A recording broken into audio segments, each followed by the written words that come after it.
welcome back. We're in the boardroom again talking Gamecock football, of course. Now we're going to go into this weekend's game against UAB here. The Blazers. The Blazers versus the Gamecocks here at Williams-Brice this Saturday at 7 o'clock. Hunter.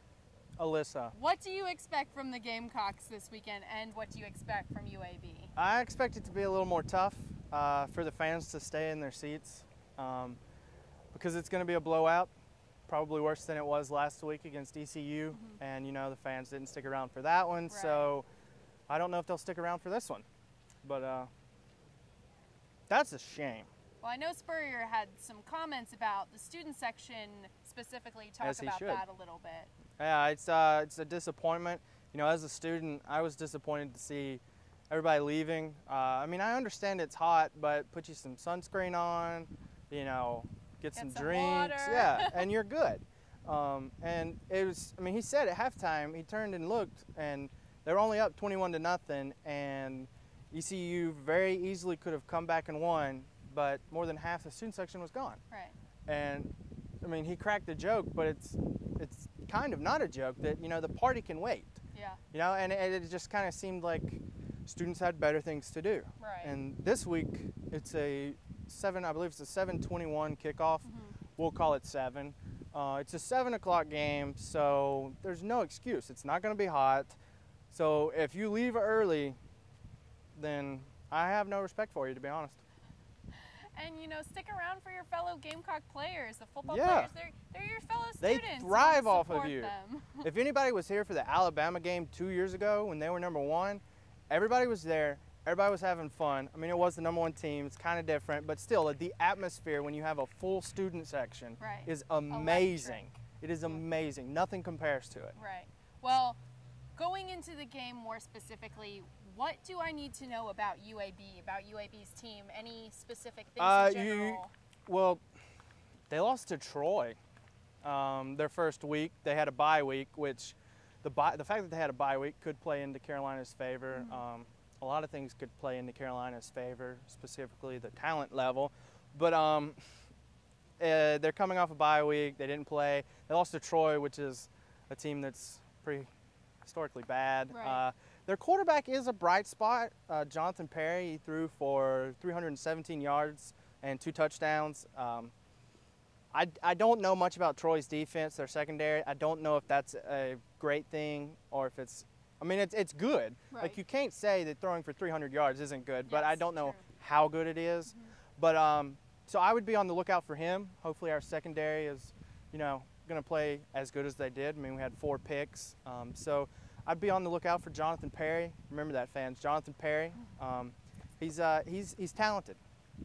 And specifically for the Gamecocks, what are you looking out of offense, defense? Who are you expecting a big game out of? Who's going to be the difference maker this weekend? It depends on if Connor Shaw starts. If he starts, Lattimore will have a big game.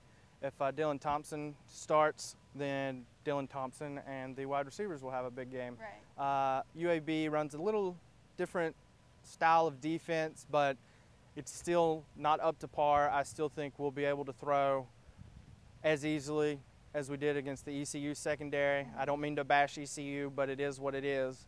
I don't mean to bash them because I have some friends that go up there. But I think Busta will have a good game again. I would agree. He's a rising star. He's special. He's got size, strength, and amazing hands. Definitely. And you know, I think I've said this before. I like to see a tight end have a good game. Right.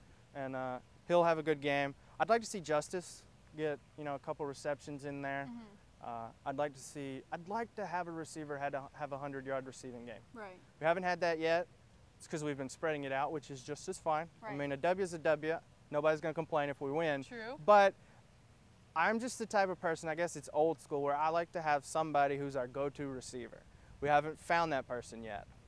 Well, hopefully we will find that person this weekend and see who can have that big game for us. But to wrap it up, what is your prediction for this weekend? Oh, Who's going to take the win? What will the score be even? Go that far? That's the thing is I want to say you're putting me on the spot, but I should have known you would do this because we do it every week. Very true. But no,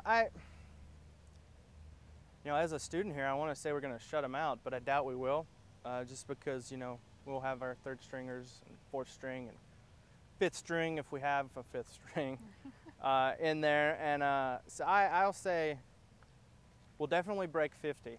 I think we could break 60. But and so you're taking the Gamecocks for the win. yeah. Oh, no. No upset alert No. here.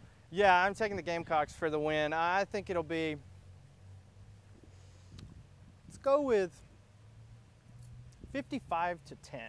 Okay. It's a nice even number. Sure, that works. I myself is going to agree, of course, that the Gamecocks will take the game, but I was going to go more along the lines of 50 to 7. I was only going to give them one touchdown. Yeah, well, I think, I think they'll sneak another field goal. They'll sneak a field goal in there somewhere, They could. I was just saying. Maybe when the second string for the Gamecocks comes in. Yeah, they'll just drive down and just kick the ball. I mean, come on.